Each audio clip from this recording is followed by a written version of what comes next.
Exactamente.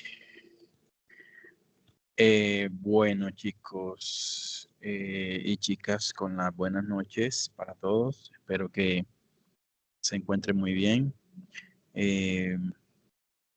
Bueno, esta ya es la última clase que vamos a tener en el año. Aprovecho para recordar las actividades que están pendientes a partir de esta semana y hasta el próximo lunes 15 de diciembre. Estamos pendientes con 3 actividades. Hoy vamos a revisar 2 de esas porque pues hay una que es como un cuestionario de fundamentación de matemáticas financieras que ustedes lo hacen como en línea. O sea que las preguntas están pues colgadas en la plataforma, que tienen múltiples intentos para contestarla. Obviamente para poder responder ante ese cuestionario, pues obviamente hay que haber leído los documentos previos relacionados con tasa de interés y matemática financiera, que también vamos a empezar a verlo un poquito por encima hoy. Voy aquí a dejar de compartir pantalla. Listo. Para empezar a revisar el primer taller que hace referencia, a ver si podemos aquí agrandar esta pantalla. Vamos a ver si podemos agrandar esta pantalla. Creo que no.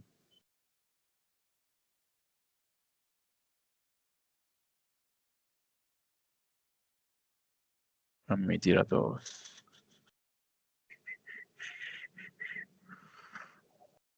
Bueno, vamos a revisar. Instructor, disculpe, ¿sí se ve la pantalla?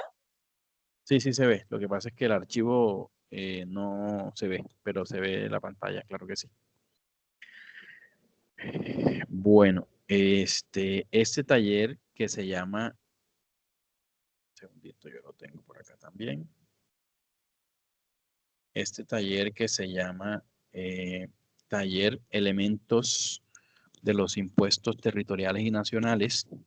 Bueno, es un taller que comienza su contenido a partir de la página 3, en donde, bueno, yo creo que ya podríamos nosotros, con las 2 clases que nosotros hemos tenido relacionadas con el tema de impuestos, creo que nosotros podríamos tener una idea, ¿verdad?, de lo que hay que hacer en este taller. El primer punto habla de diligenciar un cuadro comparativo entre tasa, impuesto y contribución, en donde vamos a incluir una definición y unos ejemplos. Les recomiendo los materiales que ya hemos socializado acá para que ustedes puedan diligenciar ese cuadro, pero es una información que ya, digamos, de la cual ya se habló, es un tema que ustedes conocen. Además, el segundo punto hace referencia a un cuadro en donde se citan diferentes impuestos como el IVA, la renta, el régimen simple de tributación, el ICA, el impuesto al consumo, el GMF o 4 por mil, el impuesto predial y el impuesto vehicular, y nos pide que diligenciemos allí un concepto, y este ejercicio me parece interesante y clave, y está relacionado con el tema de los elementos de cada uno de los impuestos. Hay que colocar, que ya también creo que lo hicimos, algo de eso tienen idea, que ya también hicimos el ejercicio de cuál es el sujeto activo para el IVA, para renta, para ICA, para el impuesto al consumo, etcétera, así como el sujeto pasivo, el hecho generador, la base gravable, la tarifa, y hay un último aspecto que dice periodo de presentación, o sea, cada cuánto se debe presentar la declaración de IVA, cada cuánto se debe presentar la declaración de renta, cada cuánto se debe presentar el régimen simple de tributación especial, cada cuánto se debe presentar la declaración de ICA, de impuesto al consumo, de GMF, de impuesto predial y de impuesto a los vehículos.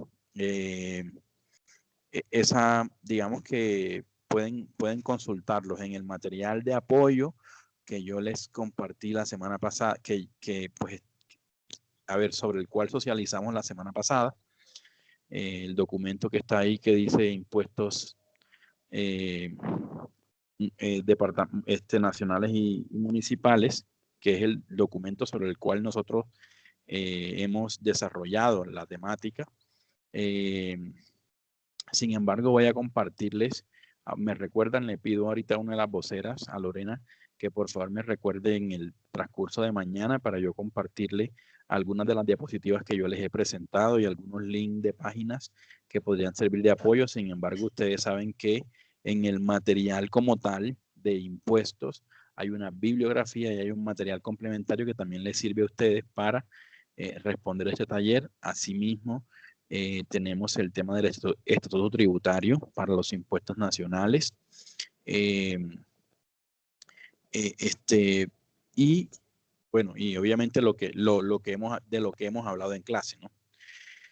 Bien, el siguiente punto, que es el 3, está relacionado con lo que también hablamos, y es el tema de la clasificación de los bienes y servicios para efectos del IVA. Acuérdense que en la clase pasada hablamos de que para efectos del IVA los bienes y servicios se clasifican en bienes grabados, en bienes y servicios grabados, exentos y excluidos. Entonces, aquí nos está pidiendo, aquí sí o sí hay que irnos al estatuto tributario. Les voy a compartir la presentación para que ustedes sepan a partir de que, aunque igual eso ustedes lo tienen en la grabación de la clase, porque ahí en la diapositiva aparece el artículo a partir del cual hablamos nosotros de IVA, para que nosotros conozcamos la generalidad y también nos encontremos en esa revisión de artículos del IVA en el estatuto tributario, nos encontremos también que es la definición de servicios grabados. Sin embargo, yo siempre les recomiendo una página que se llama gerencie.com. Esa palabra de gerencia, esa página de gerencie.com es bastante interesante. Usted cualquier tema tributario o contable que vaya a buscar en internet, antes de buscarlo en inteligencia artificial, que a veces la información no es tan precisa, por lo que si usted quiere colocar un tema, por ejemplo, bienes grabados, coloca en Google bienes grabados gerencia.com y ahí le sale la página de gerencia.com hablándole de bienes grabados, de bienes excluidos, de bienes exentos, y tienen digamos que tienen una terminología muy técnica, pero también sencilla de entender, con ejemplos muy básicos de entender, y cita la norma de manera confiable para que ustedes luego vayan al estatuto tributario y confirmen los artículos los artículos de los cuales se hablan ahí en gerencia.com. Repito, cualquier tema de consulta tributaria, contable y financiera es una muy buena página. Gerencie.com. Bien, el siguiente ejercicio, en el siguiente ejercicio dice, realice 6 ejemplos de transacciones comerciales donde se observe la aplicación del IVA entre los diferentes regímenes, compras, ventas, devoluciones en compras y devoluciones en ventas. Para este punto 4, yo les voy a compartir un enlace de la misma página gerencia.com que se llama contabilización del IVA. Entonces ustedes ahí les van a enseñar cuál es ese artículo, les va a enseñar cuáles son las cuentas. Eso es un registro contable como los que hicimos en el taller de balance de prueba, balance de comprobación. Es un asiento contable, pero ya de compras y de ventas que ustedes tienen que diseñar de manera simulada. Pueden tomar los mismos que estaban en el taller de balance de comprobación, pero ya agregándole el IVA. El IVA, ustedes saben que es un impuesto que se genera tanto en la compra y venta de servicios grabados. Entonces ahí también en ese artículo les va a mostrar, si es más, podemos revisarlo aquí. Lore, ¿tú tienes internet de casualidad? Para que ahí, perdón, acceso a, bueno, internet tienes que tener, creo, no sé, sí, claro. Ahí, colócate ahí en Google contabilización del IVA, gerencia.com.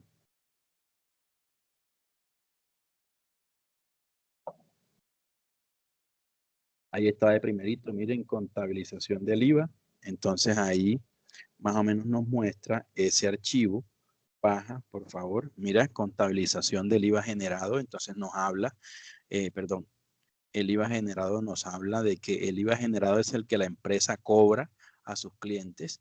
Es el IVA que factura y que luego debe declarar y pagar a la DIAN. En razón a lo anterior, el IVA generado es un pasivo por impuestos que se adeuda al fisco. Y hay un ejemplo de que hay una operación como la de la que yo les hablé de 1 millón de pesos, el IVA de 1.900.000, y entonces más abajito dice IVA generado en el PUC, o sea, cómo se contabiliza. Ahí están, miren que en un ejemplo, baja Lore por favor, en un ejemplo de IVA generado, o sea, IVA en ventas, habla del asiento contable del IVA generado. Entonces, el ejemplo es sobre una venta, ¿verdad? Sobre una venta que se hace por 1 millón de pesos, donde se cobra un IVA. Obviamente hay un asiento del vendedor y un asiento del comprador. Este es el asiento contable del vendedor. El asiento contable del vendedor se hace la 4135 en el crédito y la 2408 que es la cuenta del IVA. Ustedes saben que ahí está el código, pero ustedes pueden confirmar el nombre de la cuenta en el plan único de cuentas. Pero la 2408 es la cuenta del IVA generado de 190.000 pesos y a la caja por esa venta entra 1.190.000. Y abajo también encontramos la contabilización del IVA en compras, ¿ok? Que es el IVA descontable. Contabilización del IVA descontable. Entonces dice que el IVA descontable es el IVA que la empresa paga cuando adquiere o cuando compra productos o servicios grabados. Y además, baja Lore, además nos muestra cuál es la contabilización de ese IVA en compras. Baja Lore, por favor. Tiene que decir IVA descontable en el PUC. Tiene que decir algo así. Ahí, IVA descontable en el PUC, ahí está el asiento contable del IVA. Cuando compramos cuando compramos mercancía grabada, entonces nosotros como compradores tenemos que hacer ese asiento. Miren que el IVA el IVA del vendedor va en el crédito y el IVA del comprador va en el débito. Es el jueguito que hay que aprenderse.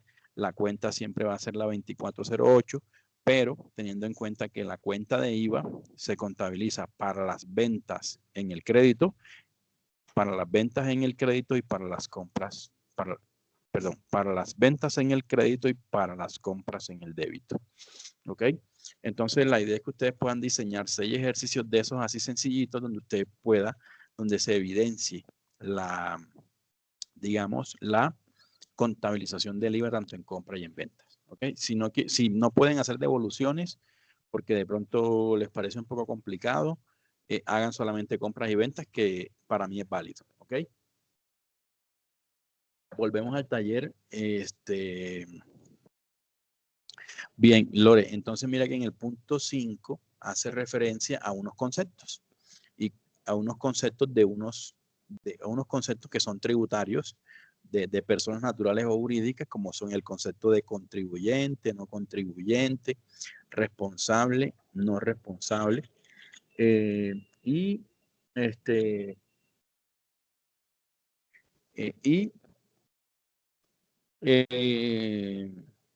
Tenemos, digamos que la obligación en el punto 5 de colocar el concepto, cuáles son las características y requisitos, y las obligaciones del contribuyente. Todo eso lo encontramos en el estatuto tributario. ¿Okay? Creo que en los primeros artículos del estatuto tributario encontramos esta conceptualización.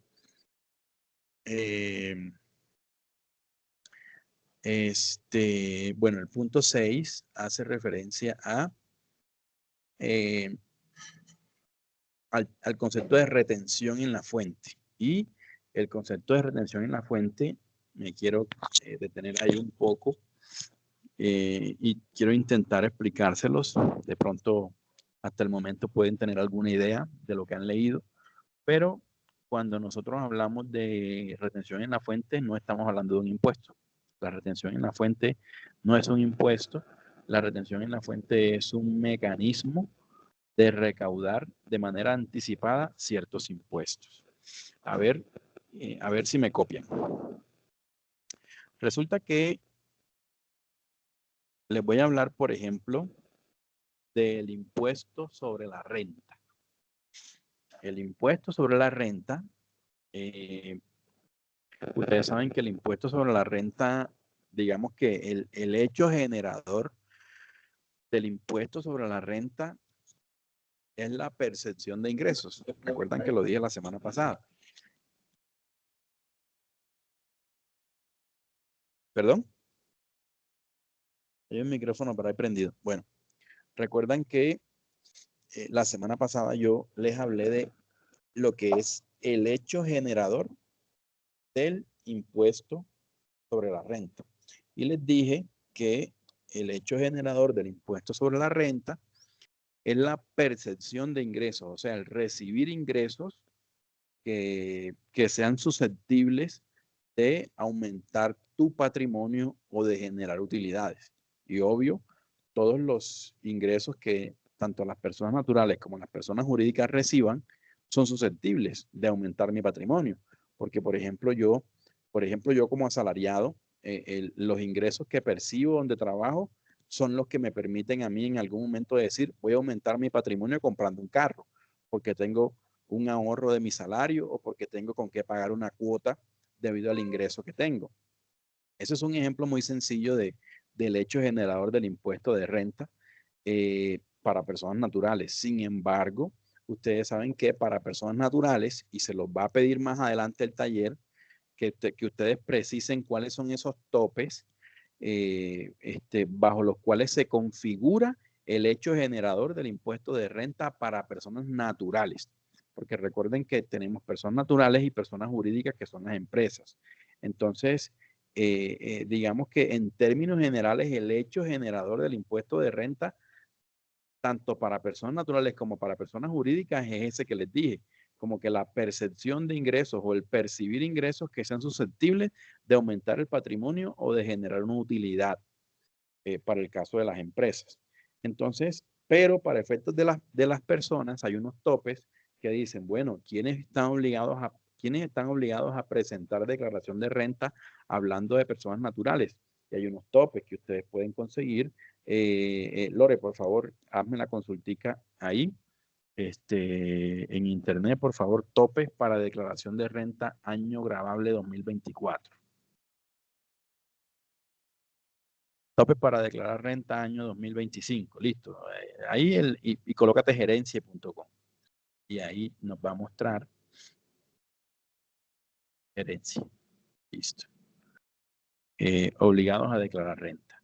Bien, entonces dice, están obligados a declarar renta, ahí lo generaliza, digamos que los requisitos están en el artículo 592 del ET, Estatuto Tributario, ¿ok? Dice, lo primero que debe precisar es que la declaración de renta que se presentará este año 2025 corresponde a la declaración de renta del año anterior en el año 2024. Entonces, abajo deben estar los topes para personas naturales. Baja un poquito, Lore, por favor. Baja más. Ahí está. Entonces, miren, topes para declarar renta. Entonces, miren que esto está en un idioma muy fácil de entender. Dice, los topes que obligan a declarar renta a las personas naturales están dados en el artículo tal del decreto tal del 2016. Entonces dice, la obligación de declarar renta dependerá de si se cumple o no con los siguientes topes anuales. Entonces, con alguno de esos 5 que tú cumplas, como persona natural, estás obligado a declarar, o estabas, porque ya la obligación de presentar, ya la fecha para presentar declaración ya pasó. Entonces, pero sin embargo, pues si usted se identifica con alguno de esos topes de patrimonio bruto, de ingresos, de consumos con tarjeta crédito, de compras y consumos generales o de consignaciones bancarias, bueno, pues puede hacer su declaración, obviamente con fecha extemporánea, pero todavía lo puede hacer. Entonces miren que todo aquel que, por ejemplo, tenga un patrimonio de 4.500 VT, de 211 millones para 2024, o sea, alguien que tenga un patrimonio que supere los 211 millones a 31 de diciembre del 2024 estará obligado a declarar renta por patrimonio. Acuérdense que yo les dije que una cosa es que esté obligado a declarar y otra cosa es que le toque pagar, ¿ok?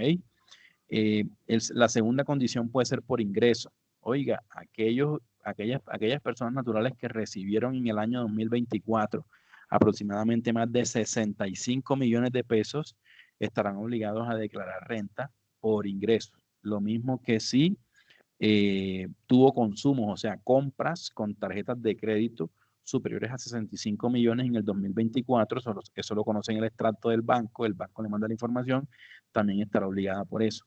O si simplemente usted realizó compras superiores a 65 millones de pesos, así sea que haya pagado con tarjeta de débito o crédito, también estará obligado por eso. O si en su cuenta, no importa cuál haya sido, no, que me la prestaron, que la plata no era mía, no importa. Cada dinero que entró a su cuenta, cuenta para esta cuenta. Si a su cuenta entraron, si usted no trabaja ni hace nada y usted solamente estudia, pero resulta que usted prestó su cuenta o su mamá o su sugar daddy o su sugar mami le manda un dinero todos los meses a su cuenta, entonces esa consignación va sumando y va sumando y va sumando. Y si usted durante el año recibió en sus cuentas más de 65 millones de pesos, estará obligado también a declarar renta este año, o estaba obligado a declarar renta este año. Ahora, este tema de las consignaciones bancarias aplica de manera, es decir, no tiene que ser 65 millones de pesos en una cuenta. No, por lo menos usted pudo recibir 20 en la cuenta de Bancolombia, usted pudo recibir 30 en la cuenta de vivienda, ya lleva 50, y si recibió 40 en la de BBVA, ya lleva 90, entonces la suma de esos tres, de las consignaciones que recibió en sus cuentas, lo obligan a que usted tenga que presentar declaración de renta. Miren cómo vamos encontrando la información en este portal que me parece muy interesante.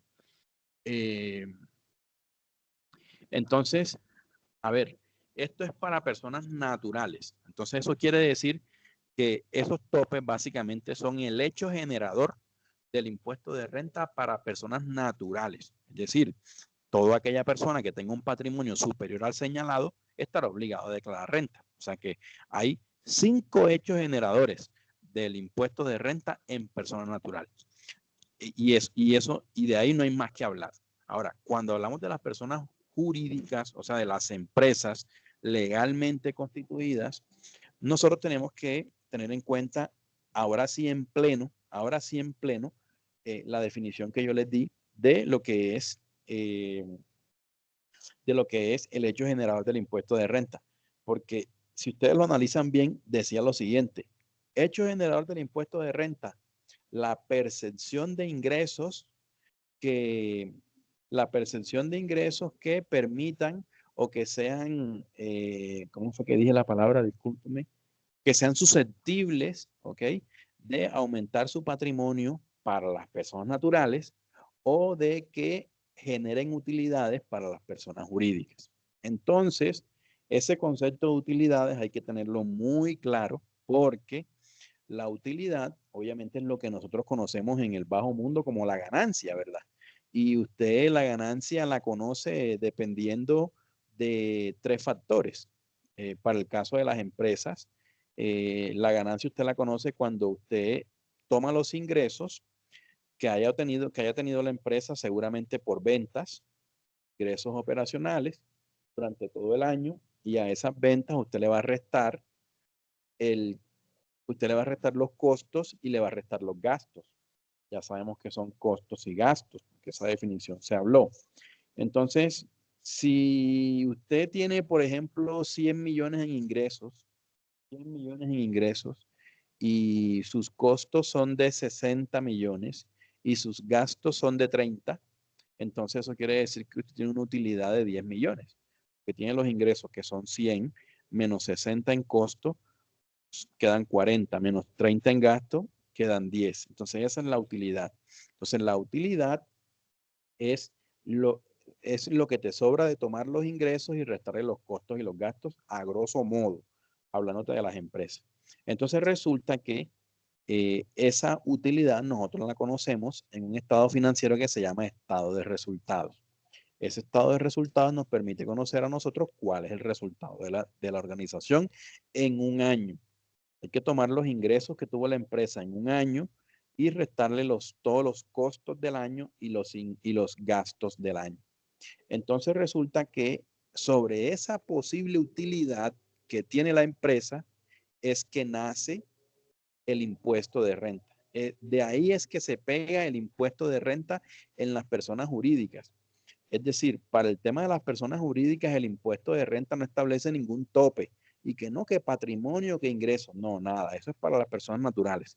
Para las personas jurídicas, eh, simplemente la norma del impuesto de renta dice, yo aplicaré una tarifa sobre las supuestas utilidades o las posibles utilidades que tenga la organización. Porque acuérdense que se los dije también la semana, creo que fue antepasada, de que teníamos que entender al Estado como emisor o como administrador de los impuestos, que el Estado a través de los impuestos lo que quiere es decirle palabras más, palabras menos a las personas naturales y jurídicas, denme un poquito de lo que ustedes están ganando. En el caso de las personas naturales, denme un poquito de lo que ustedes están recibiendo por ingreso. Y en el caso de las personas jurídicas, denme un poquito de sus utilidades. Por eso es que el Estado espera que las empresas obtengan utilidades para a partir de esas utilidades cobrarles un impuesto altísimo, que es el 34-35% por concepto del impuesto de renta. Obviamente que esto es un tema de discusión profunda porque obviamente que estamos hablando de una empresa, si hablamos de esta misma empresa que vendió 100 millones de pesos durante el año y que sus costos fueron 60 y y que sus gastos fueron 30, su utilidad es de 10 millones de pesos, pero resulta que después que tú te sudas todo el año trabajando fuerte como empresa, como organización, para obtener una utilidad de 10 millones de pesos, el Estado viene así de buenas a primeras a través del impuesto de renta y te dice, hey, ya sabes que de esos 10 millones de pesos a mí me corresponde el 35% por concepto de impuesto de renta, o sea que la empresa tiene que desprenderse adicional de los 90 que ya incurrió en gastos y costos, adicional a eso tiene que sobre su utilidad desprenderse de 3.5 millones de pesos más, de un 35%, inclusive más de una tercera parte de las utilidades. Es bastante alto para lo que nosotros vemos en Colombia, que digamos que hay muchas empresas que no están dispuestas a pagarle sus utilidades al Estado por todo lo que uno ve, por la corrupción, por todo el tema de cómo se administran los recursos, cosa distinta que pasa quizás en países desarrollados como por ejemplo Europa, en donde quizás la gente y las empresas pagan sus impuestos un poco más conforme porque se ve más desarrollo, más seguridad, mejores vías, mejor educación, mejor salud. Entonces, entonces aquí casi que el tema se vuelve como un poco reacio, el tema de muchas empresas de pagar ese impuesto tan alto, pero bueno, ese es otro tema que produce lo que conocemos como evasión tributaria, pero ya es otro concepto que también lo pueden consultar aquí en este portal. Y básicamente es buscar la manera de no pagar el impuesto que te corresponde pagar infringiendo la ley. Entonces, pero volvamos. Resulta que entonces el Estado, para poder cobrar ese impuesto de renta, tiene que esperar que la empresa finalice el año para poder cobrar ese impuesto, porque es decir, el Estado tiene que esperar que la empresa finalice el año para que la empresa haga el estado financiero y pueda conocer cuáles son sus utilidades. Y con base en esas utilidades, el Estado es que cobra ese 35% por concepto de impuesto de renta. Eso quiere decir que el Estado tiene que esperar todo un año para que la empresa termine su periodo contable de 1 de enero a 31 de diciembre para poder cobrar. Y así pasa con todas las empresas. porque aquí les digo de una vez, volviendo a uno de los cuadritos que están allá que habla de la periodicidad, o sea, de cada cuánto se debe presentar, el impuesto de renta es un impuesto de renta anual. O sea, se tiene que pagar una sola vez al año, ¿ok?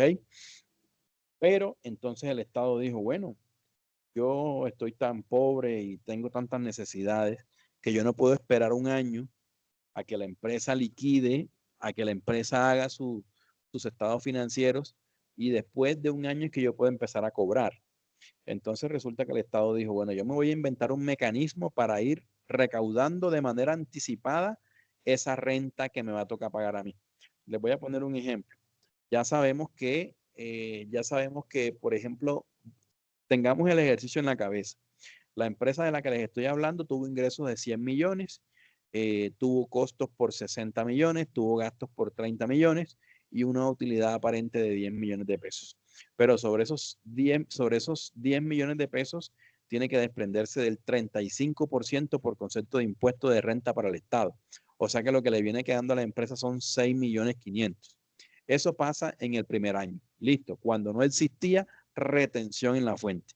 Porque estamos hablando aquí es del concepto de retención en la fuente, que también lo pueden consultar en gerencia.com. Entonces, la retención en la fuente es un mecanismo de recaudo anticipado. ¿Cómo así? Bueno, a ver si me copian.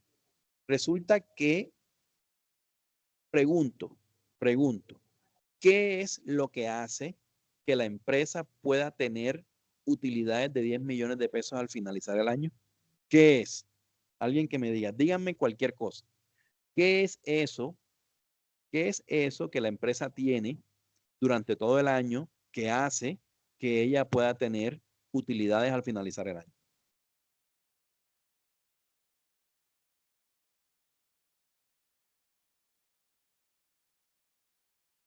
¿Qué será? ¿Las ventas? Correcto, doctora. Las ventas. Las ventas, o sea, el ingreso que tiene la empresa por concepto de ventas, que las ventas son diarias, seguramente diarias, semanales, quincenales, no sé, dependiendo del tipo de empresa. Las ventas, el ingreso que tiene la empresa por las ventas es lo que permite que la empresa pueda tener una utilidad al finalizar el año. Palabras más, palabras menos, una empresa que no venda es una empresa que va a tener pérdida. Para que la empresa pueda tener una utilidad, tiene que tener ventas, ¿ok? Entonces, ¿qué pasa con las ventas de nuestra empresa? Resulta que el Estado dice, bueno, ya yo tengo claro que la venta que realiza la empresa es lo que le permite tener una utilidad al finalizar el año. Eso quiere decir que la fuente que genera la utilidad, óigase bien, la fuente que genera la utilidad al finalizar el año son las ventas. ¿Aló? ¿Cuántos conmigo? Repito, la fuente que genera la utilidad al final del año son los ingresos que tenga la empresa durante el transcurso del año. Las ventas que tiene la empresa es lo que hace que haya utilidad al finalizar el año. Entonces, el Estado dice, yo no quiero esperar al finalizar el año para comer de la utilidad. Yo quiero ir arañando algo de cada venta que realice esa empresa. Y yo así cada vez que la empresa venda, yo me voy directamente a la fuente. Por eso es que la retención en la fuente se llama retención en la fuente, porque es que las ventas son la fuente que genera la utilidad al finalizar el año. Entonces, ya reviso el chat. Entonces el Estado dice, bueno, vamos a hacer una cosa. Como ya yo sé que esta empresa a través de las ventas es que genera la utilidad, entonces yo voy a crearme una figura que se llaman agentes de retención y voy a nombrar a todas las empresas con esa categoría de agentes de retención y le voy a entregar unas responsabilidades a los agentes de retención. La empresa nuestra es la empresa A, ¿ok? Listo, la empresa nuestra es la empresa A y resulta que viene el Estado y dice, bueno, la empresa B,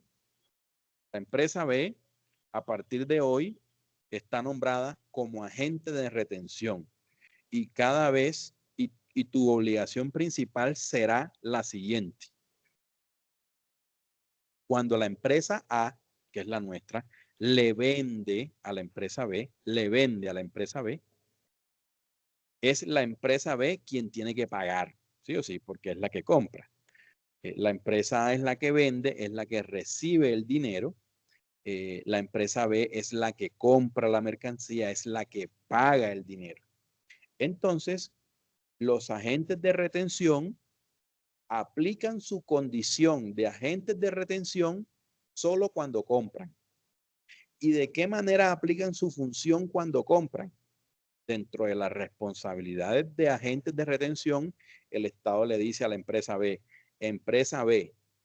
tú como agente de retención estás obligado a que cada vez que la empresa A te venda una mercancía, vamos a suponer que la mercancía que le vende la empresa A la empresa B es de 100,000 pesos. Listo, hay una venta de 100,000 pesos de la empresa A la empresa B. Ese es un ingreso de la empresa A porque está vendiendo.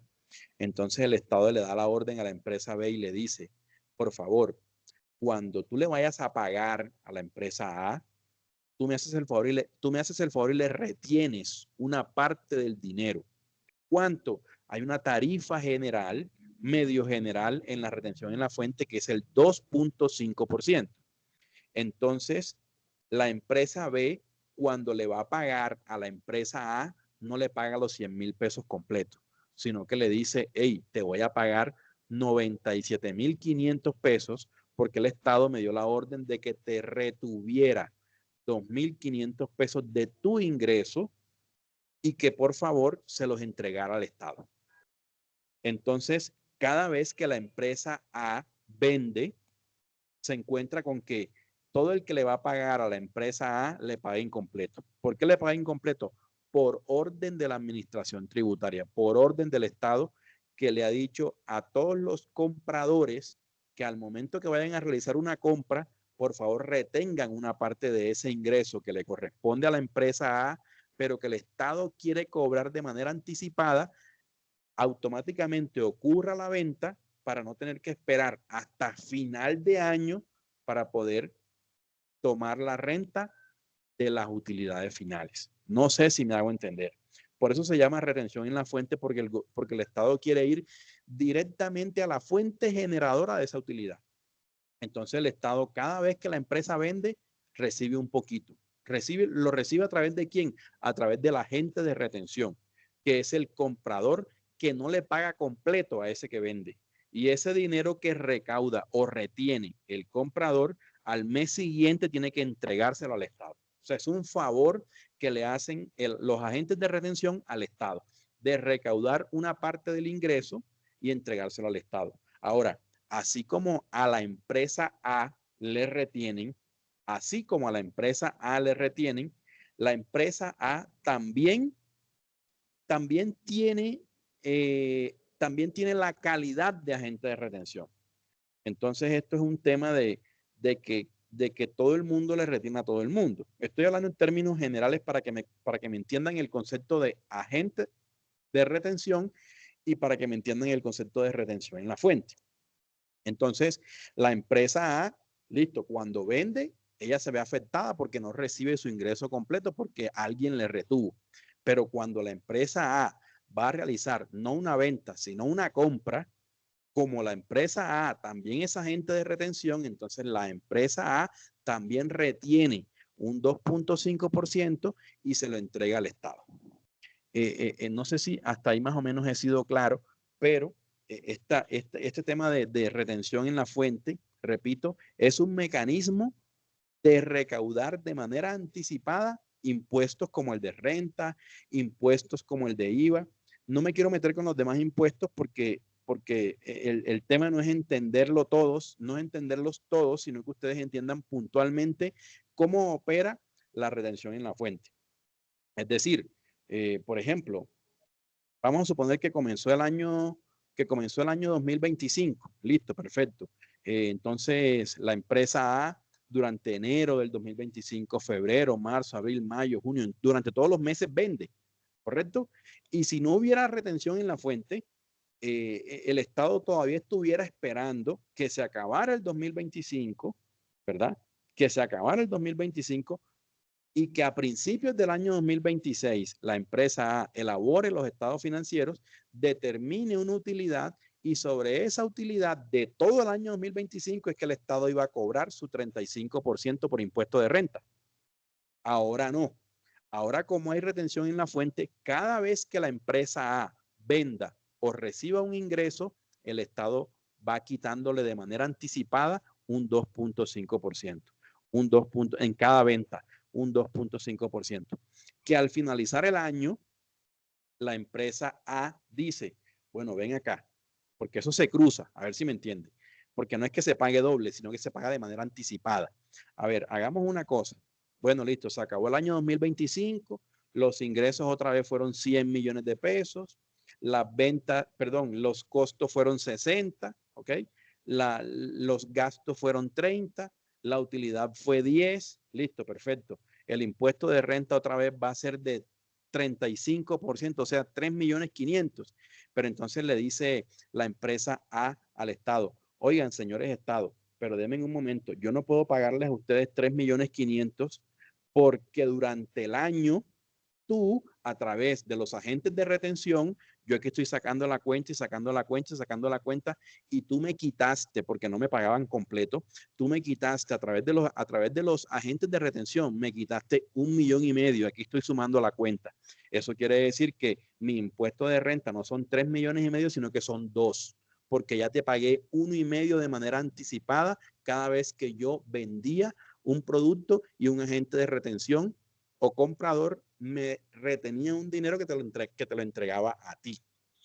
No sé si soy claro, si tienen alguna duda con relación a ese tema del concepto de retención en la fuente, que es que como tal, repito, no es un impuesto.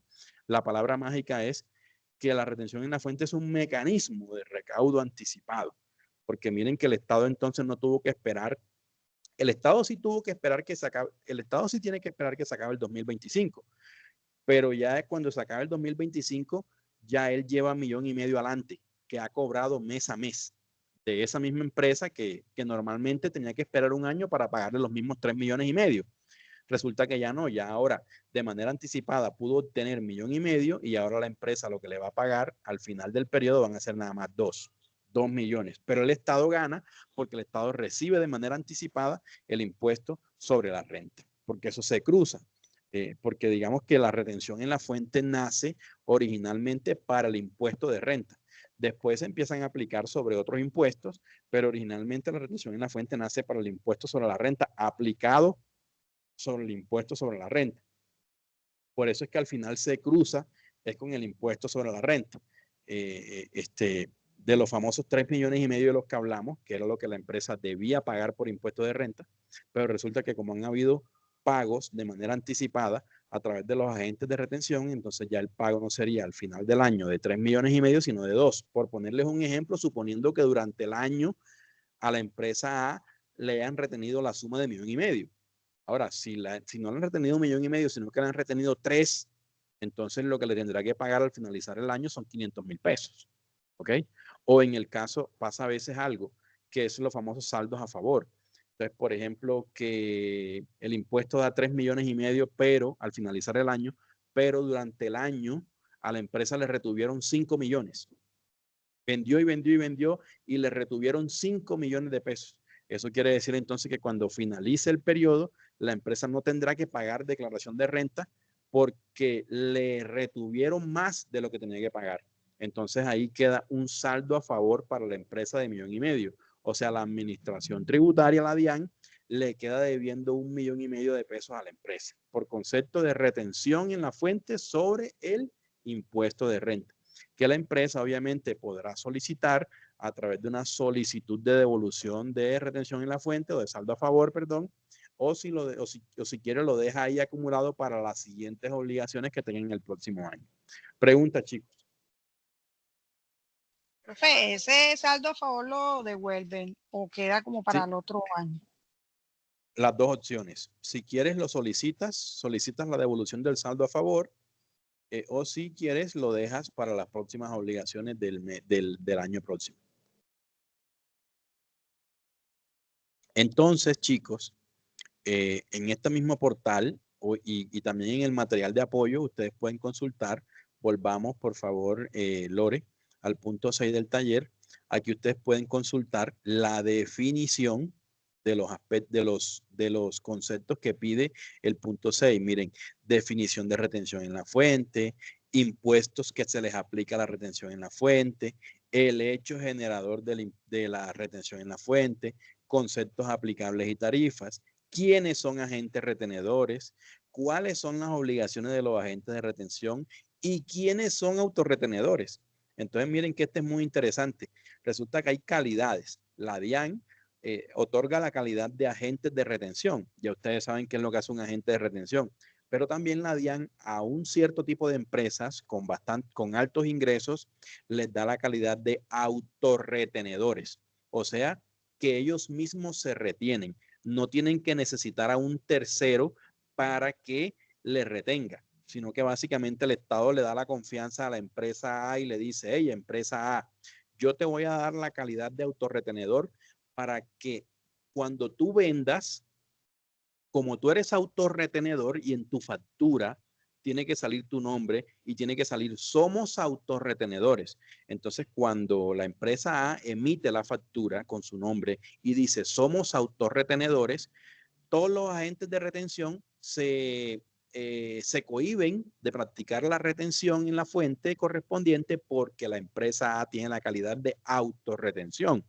Entonces la empresa A hace el mismo ejercicio y dice, bueno, yo vendí 100 pesos, me pagaron los 100 pesos completos, pero como yo soy autorretenedor, entonces yo mismo me voy a practicar la retención del 2.5 y voy a coger 97.500 para mí y los 2.500 se los entrego al Estado. Entonces, miren que la autorretención es un yo con yo, ¿ok? Y cuando no eres autorretenedor, entonces sí, todos los agentes de retención te practican retención. Ahora, repito, ¿cómo sabe un agente de retención si debe o no debe aplicar retención?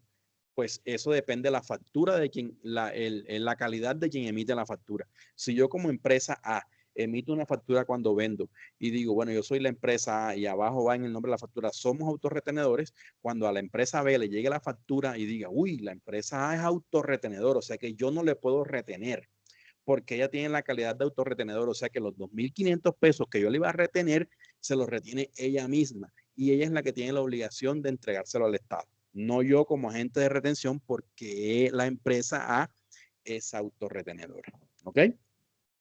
Pero todos estos conceptos, repito, los pueden fortalecer en el portal que les acabé de mencionar y también en el material que nosotros venimos trabajando de impuestos. Además, hay otros aspectos aquí que bueno, que nos piden el punto 7, que investiguemos la tabla de retención en la fuente. Solamente dice, investigue la tabla de retención en la fuente IDEICA vigente y preséntela en el documento. Solamente hay que investigarla y copiarla en el documento. Investigue cómo aplicar la retención en la fuente entre regímenes. Realice 6 ejemplos. Este punto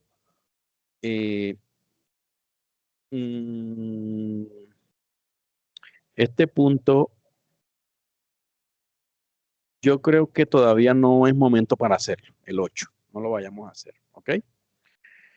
El 9 dice, menciona el concepto, características, requisitos y obligaciones del régimen simple de tributación. ¿Se acuerdan que el régimen simple de tributación es aquel que yo les hablé, que es un impuesto que está hecho para negocios en vía de constitución legal como peluquerías, barberías, misceláneas, ferreterías, y que une varios impuestos en uno solo? Eso también lo consiguen en el estatuto tributario. Además, miren que dice, realiza un cuadro comparativo donde se observen los elementos de impuestos de los principales impuestos departamentales y distritales. Mencione los formatos para presentar las declaraciones de impuestos y retenciones. Entonces aquí tenemos que hacer la pregunta, si no está en nuestro formulario, si no está en nuestro material, hay unos formularios para presentar declaraciones. Por ejemplo, el formulario de declaración de renta es el formulario 210. Lore, búscate por favor, colócate por favor ahí en Google, formulario para declarar renta, persona natural. Formulario para declarar renta a persona natural.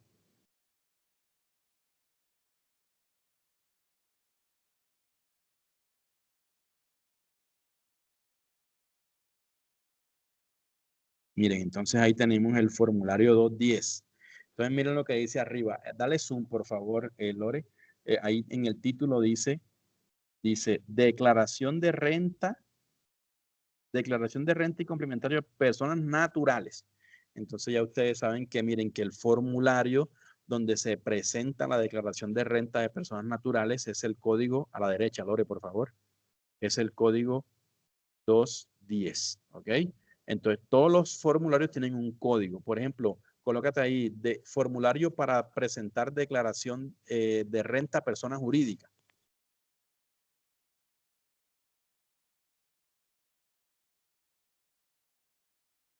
Entonces miren que el de persona jurídica es el 110, ¿ok? Listo, colócate ahí, por ejemplo, formulario para declarar IVA.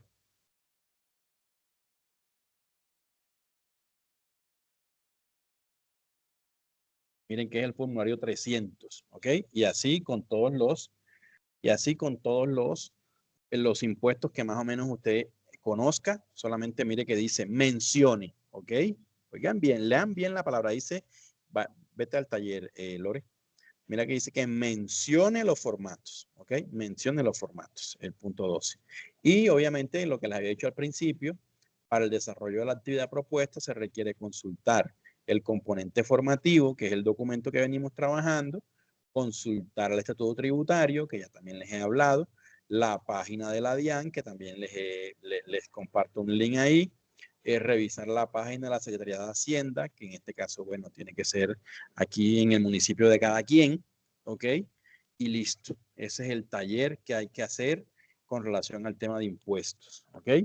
¿Preguntas tienen hasta ahí, chicos, de ese taller? Creo que ya la mayoría de los temas los hemos visto, creo. Profe, Bien. buenas noches. Sí, buenas.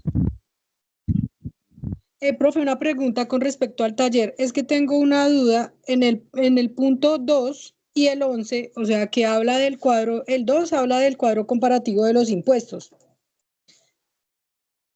Sí, eso noté. ¿Aló?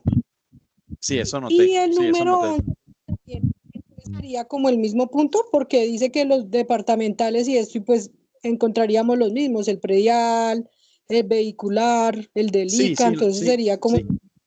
Sí, claro, lo que pasa es que sí, es cierto. Yo creo que es lo mismo, Ahí podemos tomarlo del punto 2, el cuadro del punto 2 y hablar sobre esos, que ahí hay nacionales, hay departamentales y hay municipales, y si usted quiere meterle más, lo puede hacer. Pero sí, digamos que el punto 2 es casi que el mismo 11, para que no lo repita. Gracias, Cindy. Y otra pregunta con respecto del punto 6, en el ítem que dice conceptos aplicables y tarifas de lo de la retención en la fuente, en el número 7 dice investigue la tabla de retención en la fuente. Entonces, digamos, yo tengo en la tabla que habla también de tarifas y de conceptos aplicables. Entonces, digamos, sería como ese ítem sería lo mismo del 7, o sea, También es cierto. lo pondría. Sí, también. Sí, también, porque normalmente, miren que el punto 6 habla de realice la siguiente rejilla de retención en la fuente, ¿ok? Y entonces nos pregunta sobre conceptos aplicables y tarifas, ¿ok? Y resulta que hay una tabla de retención en la fuente, búscatela, por favor, Lore, tabla de retención en la fuente 2025. Y es lo mismo que nos está pidiendo en el 7. Lo mismo que nos pide en el 6, donde dice conceptos aplicables y tarifas. Miren, ahí está la tabla de retención en la fuente. Hay muchos conceptos, hay varias tarifas. Hay una tarifa más o menos general que es el 2.5, pero hay muchos otros conceptos. Entonces, sí, también ahí como que, para que no repitan la información, sí, básicamente habla de lo mismo. ¿Qué más, Cindy? Pues esas eran las Vale. preguntas, gracias. Vale, listo, perfecto. Bueno. Entonces, chicos, si no hay más preguntas, vamos a pasar ahora a el otro taller, que es el taller de el taller de, voy a cerrar acá, el taller de esto, aquí donde está. Instructor, entonces el punto 8 no se hace, el punto 2 es el mismo del 11 y el punto 6 es el mismo del 7 para, digamos, que los Para compañeros que no redondear. se han conectado Sí. le podamos transmitir la información y pues todos quedemos como en el mismo tema, ¿sí? Sí, así es, tienes toda la razón.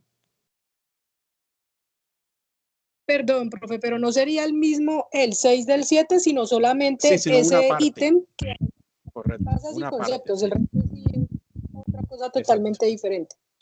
Exacto, el resto sí, pero hay una sola partecita que es la de conceptos y tarifas, que es la misma del 7, pero el resto de los cuadritos sí hay que diligenciarlos porque habla, por ejemplo, del concepto de agente de retención, que eso no lo pide el 7. En la tabla del 6 habla, por ejemplo, del concepto de autorretención, que eso no lo pide el 7. Habla también del mismo concepto de retención en la fuente, de agentes de retención, que eso no lo pide el 7. Entonces, solamente esa partecita. ¿Ok? Bien, con relación al tema de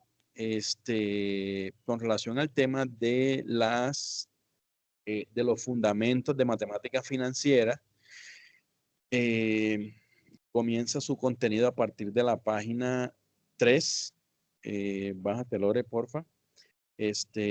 Con digamos, con una conceptualización para que más o menos ustedes tengan claro el concepto de cada uno de estos valores, de estos conceptos, de estos términos, perdón, que se encuentran en la guía, ¿ok?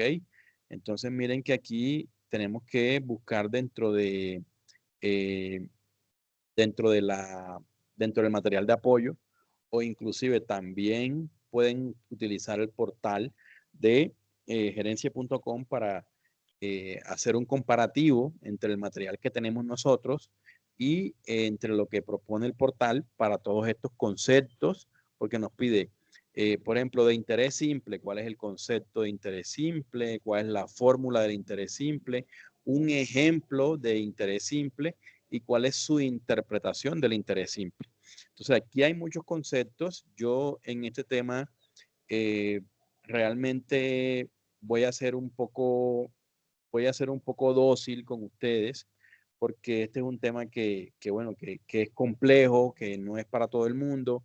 Hay una conceptualización básica inicial desde el punto de vista de entender el interés simple y de la diferenciación que hay con el interés compuesto, pero digamos que ya después empieza un tema de tasas que se vuelve un poco complejo quizás para el que nunca ha visto matemática financiera. Sin embargo, nuestra guía, Lore, por favor, si quieres, puedes proyectar el material de matemática financiera para que pues quien no lo ha revisado se dé cuenta que de verdad hay una guía bastante interesante en el tema de la información de los fundamentos de matemáticas financieras, comenzando, por ejemplo, desde la página,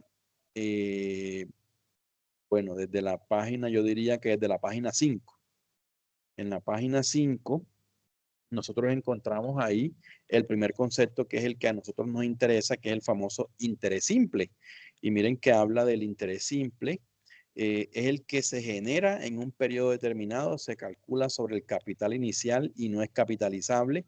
Yo en estos temas les recomiendo que se vayan al ejemplo antes de irse al concepto, que primero se vayan al ejemplo y no se vayan al concepto, porque quizás el concepto no lo van a entender tan fácil. Pero si ustedes miran el ejemplo de interés simple, dice ejemplo 1. Carolina invierte hoy 12 millones de pesos en una cuenta que paga el 9% simple anual. ¿Qué cantidad podrá retirar dentro de 3 años? Entonces, vamos al desarrollo del ejercicio que nos plantea una fórmula, ¿ok? Esa fórmula es valor futuro, BF, que es igual al valor anual, ¿ok? Y que eso va entre paréntesis o multiplicado por 1 más n por I, en donde el valor futuro que tenemos es el valor que vamos a encontrar, porque dice que Carolina invierte hoy 12 millones, ¿ok? En una cuenta que paga el 9% simple anual. ¿Qué cantidad podrá retirar dentro de 3 años? Entonces aquí nosotros tenemos que empezar a relacionarnos con el valor presente y valor futuro. El valor presente es de 12 millones de pesos y el valor futuro es el que vamos a encontrar. Entonces, aquí está el cálculo creo que muy sencillo de entenderlo. Tenemos que ir paso a paso para que no vayamos a confundirnos, pero entonces dice que el valor futuro aquí es igual al valor anual o el valor actual, como quieran llamarlo, que es de 12 millones de pesos, ¿ok? Esto va multiplicado por 1, que ese 1 está fijo. Entonces, N viene siendo el número de periodos o de años que dura la operación, y aquí nos está preguntando que qué cantidad podrá retirar dentro de 3 años. Eso quiere decir que N siempre es el tiempo o el número de periodos de la operación. Entonces, por eso aquí tomamos que el valor futuro es igual a 12 millones por 1 más 3, que son los periodos, por I, que I es el interés, que es del 9%, que lo convertimos a decimales y eso es un 0,09. Entonces empezamos primero a resolver lo que está entre el paréntesis, y ya vemos que entre el paréntesis el 1 más 3 por 0,09 se convierte en 1.27. Y luego si multiplicamos entonces los 12 millones por el 1.27 y nos da 15 millones 240. Entonces ese es el valor futuro que podrá cobrar Carolina dentro de 3 años si hoy invierte 12 millones de pesos a un 9% de interés simple anual. Entonces, aquí más o menos está la respuesta. Dice, Carolina con una inversión inicial recibirá 15 millones 240 dentro de 3 años aplicando interés simple. Entonces, miren que hay un segundo ejemplo. Y así por cada uno de los conceptos les plantea ejemplos que tenemos que analizar muy detalladamente para que nosotros podamos, digamos que, hacer la mayoría de los ejercicios. Que entiendo que hay unos ejercicios, bueno, que son un poco más complejos que otros, pero bueno, hay que poner aquí el empeño en el material, tratar de entender los ejercicios que están bien planteados de manera muy sencilla para poder cumplir con el taller. Aquí nosotros vemos, por ejemplo, en el ejemplo 2, baja un poquito, Lore. En el ejemplo 2 dice, miren que aquí ya la cambian, pero esto es simplemente práctica para que podamos entender cómo funciona este tema del interés simple. Entonces miren que por lo menos aquí en el ejercicio 1 nos hablaba de que hoy tenemos 12 millones y cuánto íbamos a recibir entonces en 3 años. Entonces aquí nos las voltean vulgarmente, por decirlo así, y dice, Andrés recibirá en 10 meses 35 millones correspondientes a una inversión realizada. O sea, nos está dando el valor futuro, pero no el valor actual o el valor presente, no nos los está dando. Entonces, miren que aquí nos da la fórmula abajito para calcular el valor actual, que es, entonces ya es valor futuro entre 1, la misma fórmula, obviamente, pero despejando, ya no es valor futuro, sino el valor actual. Y entonces tenemos que el valor futuro son los 35 millones que ya conocemos, ¿ok? Que ya conocemos. Y el 1 siempre va fijo, más el I, que es el interés, que el interés que nos paga es del 2.5 mensual, ¿ok? Por eso convertimos el 2.5 en decimales y eso nos da 0,25, ¿ok? Por el número de periodos que son 10 meses. Por eso tenemos ahí el 10 y así resolvemos este ejercicio de interés simple desde el punto de vista del valor presente o del valor futuro. Entonces hay que tener mucho tacto para que los ejercicios que plantea el taller son idénticos a los que están acá. Solamente es un tema de interpretación, que usted se ubique cuál es, para que usted pueda tener de guía estos ejercicios, que yo se los puedo explicar, pero esto es un tema de que para que ustedes me lo puedan entender, tendríamos que hacer 30 o 40 ejercicios. y digamos que no tenemos como el espacio presencial, por decirlo así, para que podamos hacerlo. Entonces, por eso toca estar muy atento a esta guía que me parece muy práctica, muy fácil de entender. Y entonces ya pasamos, miren, al otro interés. Baja, Lore, por favor, que ya es el segundo interés, que es el interés compuesto. Entonces, el interés compuesto, antes de que leamos el concepto, nos vamos al ejemplo. Entonces, miren lo que dice en el interés compuesto. Carolina invierte hoy 12 millones de pesos en una cuenta que paga el 9% compuesto anual. ¿Qué cantidad podrá retirar dentro de 3 años? Entonces, miren que este es el mismo ejercicio planteado para interés simple, está planteado como interés compuesto. Entonces, miren que ya la fórmula del interés compuesto tiene, digamos, una pequeña modificación. Sin embargo, está plasmada la fórmula que dependiendo si es valor futuro o valor presente, lo que vamos a encontrar. Entonces, en este ejemplo 1 de interés compuesto, lo que vamos a encontrar es el valor futuro, porque el valor presente dice que hoy vamos a invertir 12 millones. Entonces, por eso la fórmula está planteada como valor futuro es igual a valor presente o valor actual por 1 más I, que siempre va a ser el interés elevado a la N, que es el número de periodos, que en este caso también es los mismos 3 años. Y creo que si no, creo que nos da igual, no sé si nos da igual, comparemos por favor 15 millones 540 y subamos acá al otro ejercicio a ver cuánto nos dio.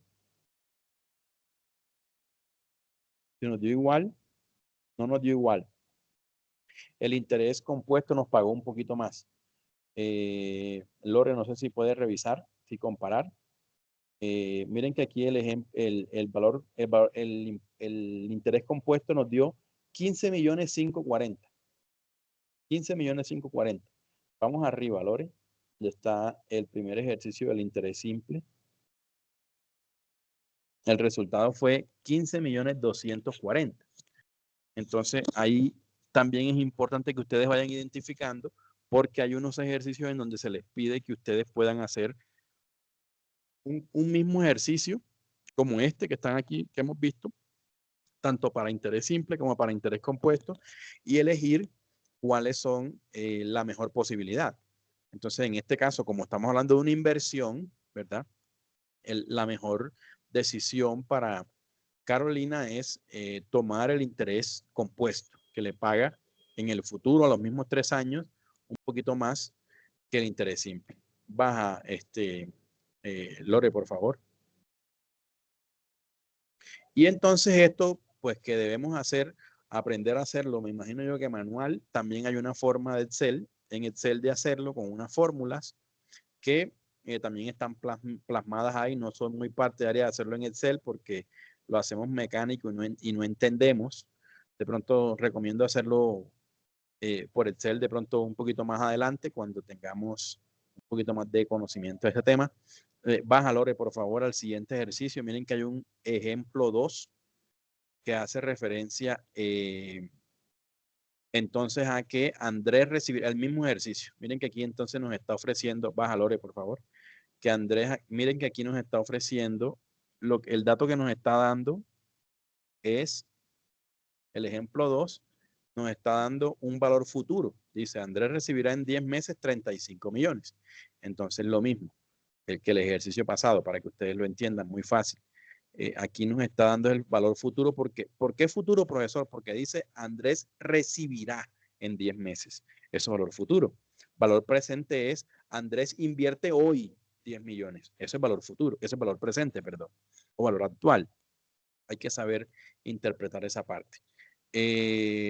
Listo, ahí está interés compuesto, interés simple, con otros ejemplos que se los recomiendo para que puedan, digamos, tenerlo en cuenta para los ejercicios. Vamos con la página 12, Lore, por favor, que quiero aquí tener en cuenta un tema de las tasas nominal, periódica y efectiva.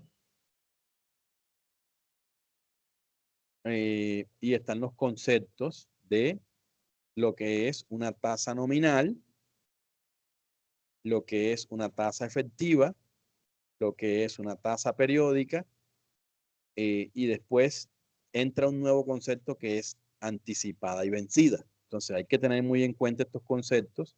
Repito, tasa nominal, tasa efectiva, tasa periódica, y esas dos pueden ser anticipadas o vencidas.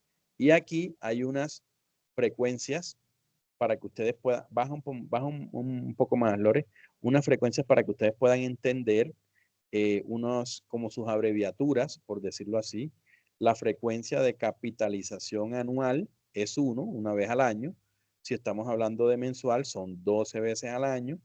Si estamos hablando de bimestral, son 6 veces al año. Trimestral son 4 veces al año. Cuatrimestral son 3. Semestral son 2. Quincenal son 24 quincenas, tiene un año. Y diaria son 365 días. Entonces, aquí están las fórmulas. Baja, Lore, por favor. Aquí están las fórmulas que ustedes van a tener en cuenta para el desarrollo de los ejercicios. Y ojo que hay diferentes fórmulas.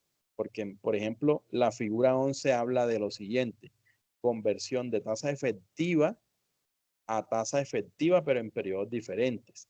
Entonces, aquí el ejercicio pide que vayamos a convertir el 8% efectivo mensual a efectivo semestral.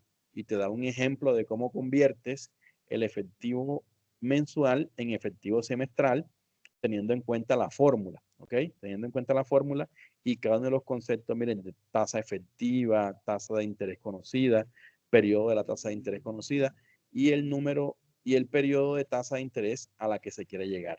Entonces, acá hay otra figura 12, baja, Lore, que es la conversión de tasa efectiva a nominal. Por eso que hay que entender arriba los tres conceptos de tasa nominal, efectiva y periódica. Y después, teniendo en cuenta que estas tres pueden ser anticipadas o vencidas. O sea que estamos hablando ahí casi que de 5 conceptos que hay que tener bien claro. Y entonces la figura 13 habla de la conversión de tasa nominal vencida a efectiva y nos muestra un modelo para que sepamos cómo se hace y un ejemplo para que sepamos cómo se hace. Así con la figura 14 y luego pasamos a la página 17, Lore, que son las tablas de amortización. Este material se lo tienen que ustedes casi que estudiar al pie de la letra porque es la guía, de verdad que es la guía, está muy claro para que usted pueda desarrollar la mayoría de los ejercicios. Entonces, cuando nosotros hablamos de tabla de amortización, nosotros nos estamos refiriendo básicamente al resumen de los pagos que se van a llevar a cabo en un crédito. Entonces, hay que tener unos datos, ¿ok? Para nosotros poder hacer una tabla de amortización y unos datos, por ejemplo, como son el valor del préstamo, la tasa la tasa de interés del préstamo, si es mensual, si es anticipada, si es vencida, el periodo como tal que vayamos, a través del cual se va a llevar a cabo el crédito, ¿ok? Y con todos esos datos empezamos nosotros a elaborar una tabla de amortización que, repito, es el resumen de pagos que tienen los créditos desde su primera cuota hasta su última, quedando en cero. Entonces, aquí hay otra parte que tiene que ver, bueno, estos son créditos, tablas de amortización. Después de ese tema de tablas de amortización, bueno, vienen dos conceptos que, bueno, son dos fórmulas. Bájate a la página 22, Lore. En la página 22 nosotros nos vamos a encontrar un concepto que se llama alternativas de inversión. Hay un video muy interesante para que ustedes se lo vean y conozcan un poquito de alternativas de inversión. Y hay unos, digamos que hay unos instrumentos para validar esas inversiones, para validar qué tan rentables son, qué tan viables son. Y esos instrumentos son conocidos, por ejemplo, como el BPN, valor presente neto, sigue abajo, porfa, Lore, y la famosa TIR o tasa interna de retorno. Y nos muestra también la fórmula, los elementos de la fórmula que tenemos que tener en cuenta para calcular el BPN en un proyecto de inversión y la TIR en un proyecto de inversión. Creo que por aquí en la página 25, claro, encontramos el concepto de tasa interna de retorno que, repito, así como el BPN, valor presente neto, son instrumentos que sirven para validar proyectos de inversión de cualquier índole, porque los proyectos de inversión tienen siempre una parte financiera, una parte de resultados, una parte numérica que tiene que ser evaluado. Y esa evaluación se da a través de estos instrumentos como lo son la TIR y el BPN, que son dos de los principales instrumentos con los que nosotros podemos evaluar esta clase de proyectos de inversión. Ya en la página 29 encontramos un tema de norma internacional de información financiera, Lore, que creo que también hablamos nosotros un poquito de eso, del tema de normas internacionales, pero si no, este es el momento para fortalecer. En la página 29, Lore.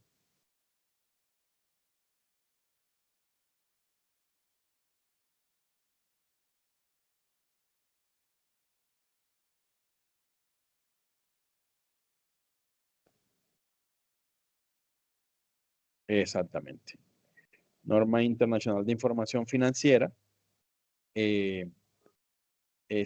Trae como, digamos, como el objetivo, el alcance, y trae unos ejemplos de cómo deben contabilizarse o cómo deben registrarse las inversiones, teniendo en cuenta el tema de normas internacionales. Hay unos conceptos de valor razonable que digamos que es necesario que se los lean. Yo creo que esta parte sí requiere como que nosotros la revisemos el otro año. Esta parte de valor razonable de ejemplo. Sin embargo, hay unos ejercicios muy fáciles, muy sencillos, porque digamos que es un tema que tiene mucha arista. Sin embargo, aquí nada más se han planteado, Lore. Sin embargo, aquí se han planteado nada más unos cuatro ejercicios en donde, en donde comenzamos, por ejemplo, con cómo se calcula el valor total de una inversión en acciones. Hay un registro contable que es la tabla 12, cómo se calcula. La tabla 13, que es el cálculo de pérdida por desvalorización de acciones, y el asiento contable de la valorización de acciones. Entonces, aquí básicamente como contabilización, esta norma internacional hace referencia a la contabilización de algún tipo de inversiones, que normalmente son inversiones en acciones. Ese tipo de inversión en acciones es cuando yo adquiero acciones de una empresa, y los diferentes escenarios que se pueden presentar con las acciones que yo compre, porque resulta que ya el valor de una inversión es un cálculo que nos muestra la tabla 11. La tabla 12 nos muestra el registro contable de cómo se contabiliza la compra de acciones, ¿ok?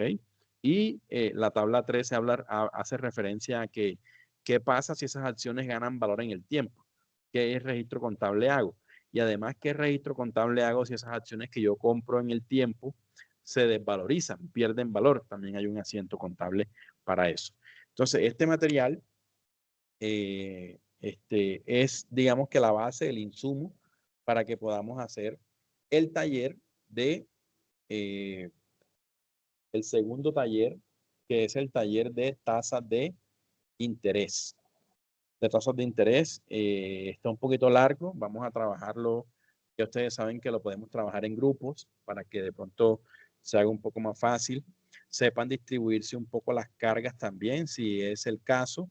De pronto hay algunos temas que para algunos son más fáciles que para otros, para que, bueno, en grupo podamos cumplir con los compromisos de este fin de año, y Dios mediante arranquemos con todo el próximo año.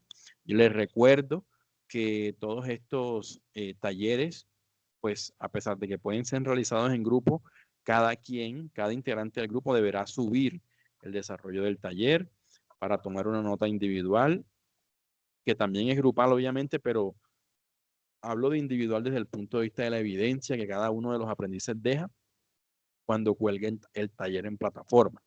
¿Ok? Ya tenemos comunicación por los grupos de WhatsApp, por si de pronto tienen alguna duda, alguna inquietud con relación a algún punto, algún taller. Ya tienen, digamos que, autorización para que se comuniquen con sus voceros y nos puedan transmitir al grupo cualquier duda, cualquier inquietud, y yo se la respondo, por ejemplo, con una notica de voz, o les puedo compartir algún material de apoyo.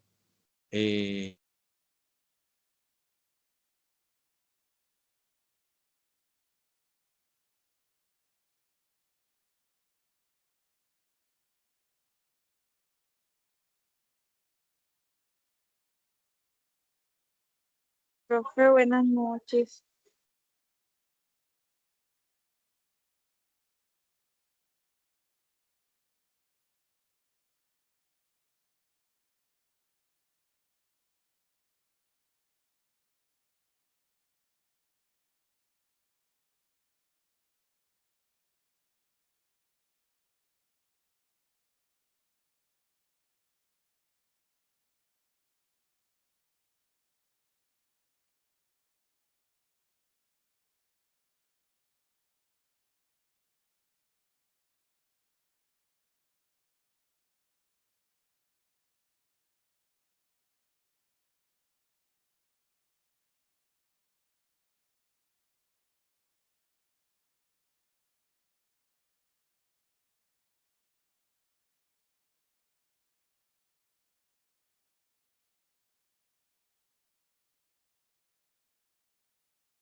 No se escucha.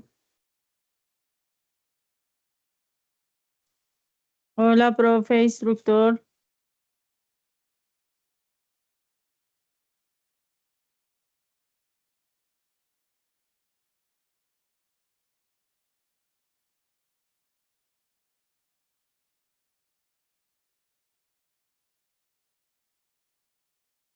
Bueno, qué pena que me había desconectado. Creo que quedamos por el tema de los contactos, que me faltan los contactos de la ficha 02, que son Hanna y Sandra. Si me los pueden escribir por aquí, por el interno de Team, mucho mejor.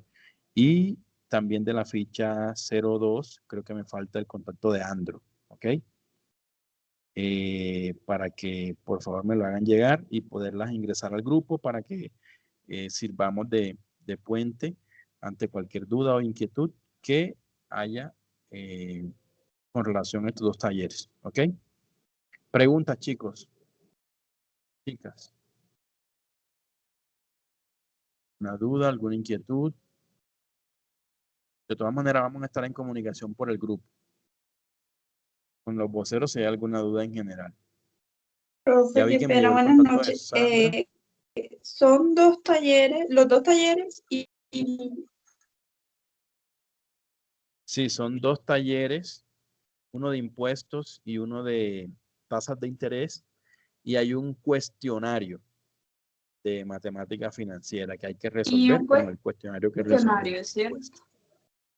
Sí, Profe, todo está hasta el 15. profe, Dígame. buenas noches, qué pena. Hola. Profe, lo que pasa es que ahí me aparecen 3 talleres. Sí, pero si te fijas bien, de pronto esos tres talleres que están ahí juntos, uno no tiene fecha todavía y no hay que hacerlo. No sé si de pronto revisas que los talleres que tenemos que hacer, repito, es el taller que se llama tasas de interés y el otro taller se llama impuestos departamentales, nacionales y departamentales. No sé cuál sea el tercer taller, pero lo que hay que hacer hasta el Profe, 15 son esos. disculpe. Sí, disculpe, pero es que hay uno que dice taller elemento de los impuestos nacionales y territoriales y el otro No, dice registro hay de los uno que no impuestos. tiene, Entonces, ¿cuál de los dos es la el que hay fecha que...? todavía. Sí, pero mi pregunta Hay es que ¿cuál hacer de esos dos es el que se va a enviar? el que hay que hacer es el que dice elementos de los impuestos, porque el otro, si no estoy mal, se Ah, llama registro. ¿Sí? ese no, ese lo dejamos quietico ahí, No, ¿sí? sí, quietico ahí para el otro año. Ah, listo, profe, ahora sí entendí, vale, gracias. Bueno, listo. Instructor, una ¿Quién más? pregunta. ¿Eso tiene Sí, fecha límite Diana. hasta el 15 de diciembre? Sí, ¿por qué no aparece? Sí, revísenlo No y he cualquier cosa me verificado. avisan, pero sí, hasta donde yo tengo entendido, Sí, sí, todo estás está hasta el hasta 15. 15. Sí, Ok, exacto. usted de ahí está confirmando. Hola, profe, O sea, buenas hasta el noches. lunes. Habla Sandra. Sandrita, ¿cómo Exacto, el estás? lunes hasta el lunes. Bien, profe, ya le envié el número, el contacto de Hanna y el mío de voceras del 801.